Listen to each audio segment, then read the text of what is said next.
नमस्कार, D focus में आपका स्वागत है। मैं हूं हिमांशु। एक नए दर्द, एक नए स्टोरी के साथ आज फिर से आपके सामने रूबरू हुआ हूं।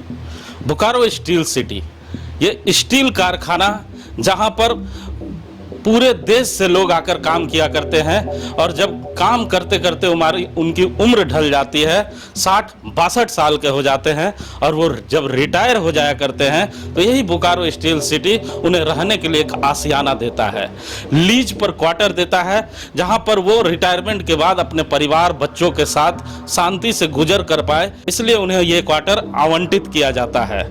लेकिन जब ये क्वार्टर आवंटित किया जाता है और अपने आशियाने पर वही बीएसएल एम्प्लॉय जब पहुंचते हैं तो वो क्वार्टर किसी दूसरे व्यक्ति के कब्जे में रहता है। इसे देखकर उनके दिल पे क्या बीतता होगा ये आप समझ सकते हैं, क्योंकि बोकारो स्टील सिटी में बहुत ऐसे कर्मचारी रहते हैं जिनके क्वार्टरों पे कब्जा हो गया है। आपको याद होगा कई साल पहले बोकारो के विधायक ने एक मुद्दा उठाया था कि बोकारो स्टील सिटी में नगर सेवा भवन के द्वारा क्वार्टर खेला जाता है और क्वार्टर का एक बहुत बड़ा माफिया तंत्र यहाँ काम कर रहा है। ये हम नहीं कह रहे हैं, ये बोकारो के विधायक श्री बृंची नारायण ने एक प्रेस कॉन्फ्रेंस के माध्यम से कहा था। लेकिन आज हम जिस शख्सियत से आपको रूबरू कराने जा रहे हैं वो शख्सियत किसी भी राजनीतिक पार्टी के नहीं है, किसी भी सामाजिक दल के नहीं है। वो व्यक्ति करीबन 62 साल तक बोकारो स्टील सिटी में अपने बोकारो स्टील प्लांट में उन्होंने काम किया है। जब उनकी सेवा समाप्त हो जाती है तो यही बोकारो स्टील प्लांट उन्हें एक क्वार्टर आवंटित करता है, जिस क्वार्टर पर जब वो पहुंचते हैं तो वहां कुछ लोगों ने उनके क्वार्टर को कब्जा करके रखा है। उसे देखने के बाद वो घबराते हैं, डर सा जाते हैं कि उनकी जिंदगी की जितनी भी कमाई थी, इस कमाई को उन्होंने क्वार्टर में लगाकर एक आशियाने की तलाश में बीएसएल प्रबंधन से गुहार लगाई थी। जब बीएसएल प्रबंधन ने उन्हें ये क्वार्टर दिलाया और क्वार्टर मिलने के बाद जब वो उस जगह पे जाते हैं तो उसे देखकर वो काफी मर्माहत होते हैं। उसके बाद वो नगर सेवा भवन लगातार जाते हैं और नगर सेवा भवन में अधिकारियों से गुहार लगाते हैं कि साहब, आपने जो क्वार्टर मुझे आवंटन किया है उस क्वार्टर पर किसी और लोगों का कब्जा है। नगर सेवा भवन के अधिकारी लगातार पिछले 7 महीने से उन्हें दौड़ा रहे हैं और कहते हैं कि आपको बहुत जल्द दूसरा क्वार्टर दे दिया जाएगा, लेकिन उस शख्स को ना क्वार्टर मिल पा रहा है, ना वो शख्स अपने आवंटित क्वार्टर में ही शिफ्ट कर पा रहे हैं। आज हम उस शख्सियत के पुत्र से आपको रूबरू कराने जा रहे हैं। उनके पिता का नाम सुशांत नायक है, उनके पुत्र का नाम सुरेश नायक है। इस समय सुरेश जी हमारे स्टूडियो में हैं। सीधे चलिए हम सुरेश जी से आपको बात कराते हैं। तो सुरेश जी हमारे साथ हैं इस वक्त। सुरेश जी, आपका स्वागत है डी फोकस चैनल में। बताएं कि क्या क्या हुआ और कैसे कैसे आपके पिता कब रिटायर हुए, उसके बाद क्या क्या सिलसिला चला। सर 2013 में हमारे पापा रिटायर हुए, मार्च महीना में रिटायरमेंट होने के बाद हम लोगों ने बहुत दिन तक उस क्वार्टर में रहा, जिसका ग्रेच्यू वगैरह कट रहा था। जब हमें क्वार्टर नहीं मिला तो कुछ दिन हम लोगों ने उस क्वार्टर को जमा कर दिया। उसके बाद जब लीज से क्वार्टर हम लोग का निकला तब हम लोगों ने उस क्वार्टर को भरा और वो क्वार्टर सेक्टर 2 में निकला, जिसका क्वार्टर नंबर आपका 3084 है, sector 2D, Bokaro steel city. जब ये क्वार्टर हमें मालूम चला कि ये क्वार्टर हम लोग को जो है निकल चुका, तब जब हम उस क्वार्टर में वहाँ गए तो उसके बाद उन लोगों ने वहाँ पर पहले से ही कोई पुलिस के आदमी जो है उस क्वार्टर में रहते थे, तो वो बोले कि नहीं, सो ये तो हमारा अलॉटमेंट है। तो फिर जाकर मैंने अलॉटमेंट विभाग से बोला इस बात को, तो अलॉटमेंट विभाग ने बोला कि आप एक एप्लीकेशन लिख के दीजिए खाली करवाने का। तो मैंने एक एप्लीकेशन भी लिखा उप महाप्रबंधक भूमि एवं षड्यंत्र नगर सेवा भवन के नाम से। वो भी जो है हम लोगों ने जमा किया। जमा करने के बावजूद भी वो क्वार्टर खाली नहीं हुआ। अभी ऐसा परिस्थिति है कि हमारी माँ कार्डियो का प्रॉब्लम है, उनको जो है ऊपर चढ़ने उतरने में पूरा दिक्कत होता है। हमारे पापा जो है चलने में असमर्थ हैं, जिसके चलते आज हम स्टूडियो में हिमांशु जी के साथ बैठे हुए हैं, नहीं तो हमारे जगह हमारे पापा ही बात करते। हमारे पापा ने करीब फिर भी जो है टेम्पू से आ जाके 6 महीना के समथिंग जो है कि चक्कर काटा, लेकिन उसका कोई प्रावधान नहीं निकला। अब हम यह जानना चाहते हैं कि जो क्वार्टर हमारे पापा के नाम पर अलॉटमेंट हुआ है वो हमें क्यों नहीं दिया जा रहा है, और अगर उसमें पहले से ही किसी का अलॉटमेंट था तो उस लिस्ट को अलॉटमेंट तिथि में क्यों डाला गया। हमें 7 क्वार्टर चुनकर भरने का जो दिया गया था वो हम लोगों ने भरा। वो क्वार्टर अलॉटमेंट होने के बाद जो 41 साल तक हमारे पापा सेल में काम किए उनके बदले में उनको 1 क्वार्टर तक नहीं मिला।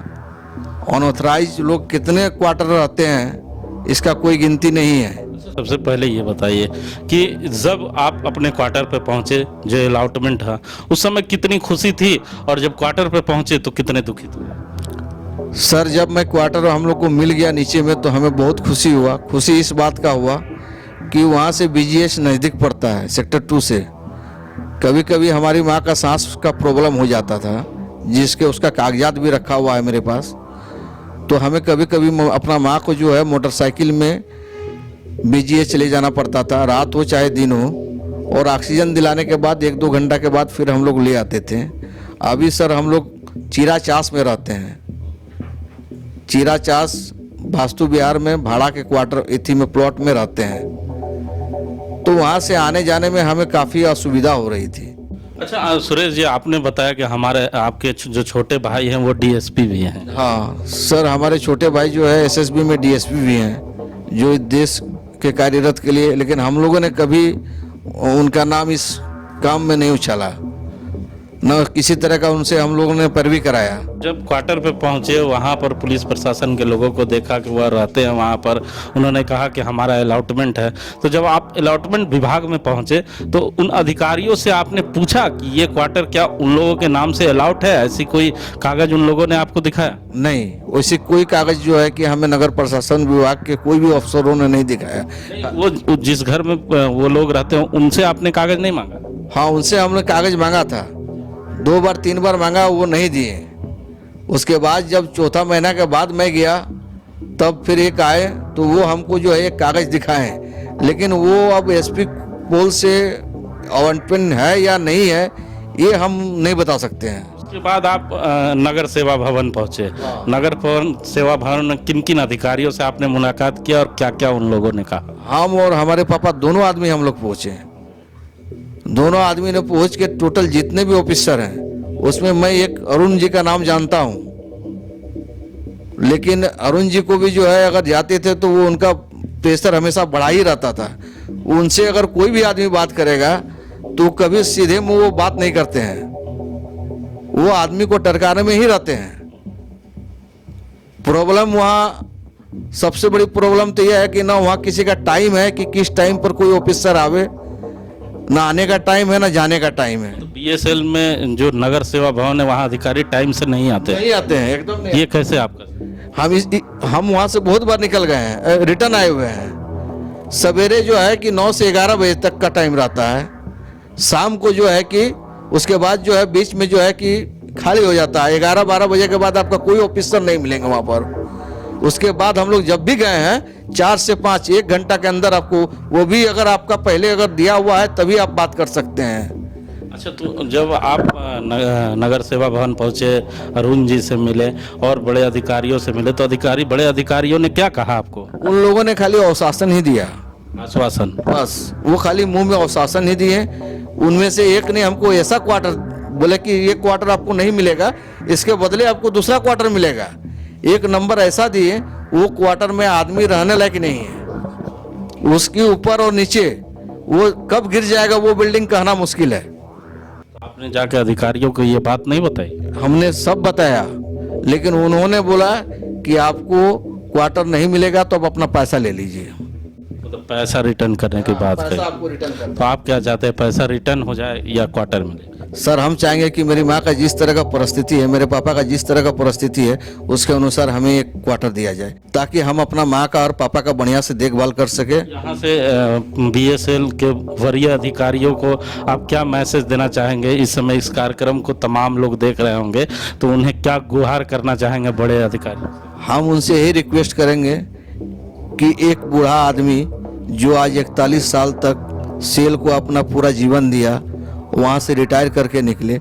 रिटायर करके निकलने के बाद उनको एक आवास आवंटित हुआ, और उस आवास के लिए अगर और वो थका मांदा हुआ बूढ़ा इंसान अगर बार बार दौड़े तो ये अच्छी बात नहीं है। इसलिए हम उनसे रिक्वेस्ट करेंगे कि आप जो है उनका काम को, उनके कार्य को, उनको रहने के लिए कम से कम एक आवास आप जरूर दे दें। जरूर आवास दे दे। नगर सेवा भवन के जितने भी अधिकारी इस समय इस कार्यक्रम को देख रहे हैं, मैं उनसे जरूर रिक्वेस्ट करना चाहूँगा कि आप भी बीएसएल के एम्प्लॉय हैं, आपकी भी सेवा समाप्त होगी और एक दिन आपके पास भी इसी तरह का मुद्दा आएगा और आपको भी क्वार्टर आवंटित किया जाएगा।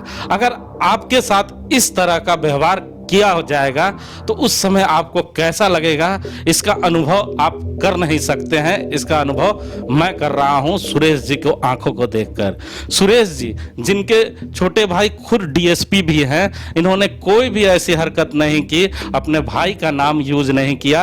ये लगातार आपके दरवाजे पे पहुंच रहे हैं और इस तरह का एप्लीकेशन आपको दिए जा रहे हैं। तो इनके एप्लीकेशन को नगर सेवा भवन के अधिकारी जो इस समय अगर देख रहे हैं टेलीविजन को, तो जरूर सुने, इसे अनसुना ना करें। क्योंकि मैं आपको बता दूं कि बोकारो स्टील सिटी में ऐसे कई लोग हैं जो क्वार्टर खेल रहे हैं, जिसकी जानकारी लगातार हमें मिल रही है और हम इस खेल से वाकिफ भी हैं। एक वाकया मैं आपको बता दूं कि चंद दिन पहले सेक्टर 12 में एक शख्स ने आपके नगर सेवा भवन में जाकर एक चिट्ठी दी थी और उसने लिखा था कि पानी बिजली आ रही है हमारे घर में, जिसके कारण घर की स्थिति खराब है और हम उस घर को खाली कर चुके हैं। जैसे ही ये सूचना नगर प्रशासन भवन में उस व्यक्ति ने एप्लीकेशन के माध्यम से दी, उसके दूसरे दिन ही उसके घर का ताला टूट जाता है और वहां नगर प्रशासन के द्वारा जो एजेंट टाइप के लोग घूम रहे हैं वो उस घर पे कब्जा कर लेते हैं। तो बीएसएल के अधिकारियों से भी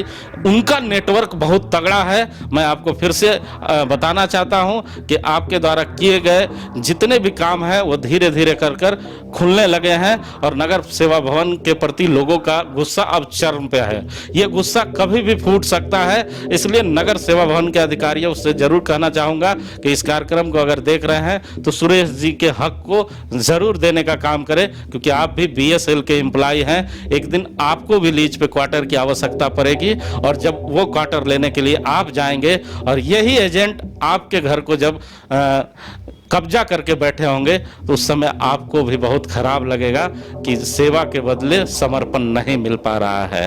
कैमरामैन देवेंद्र के साथ जीपी हिमांशु, डी फोकस।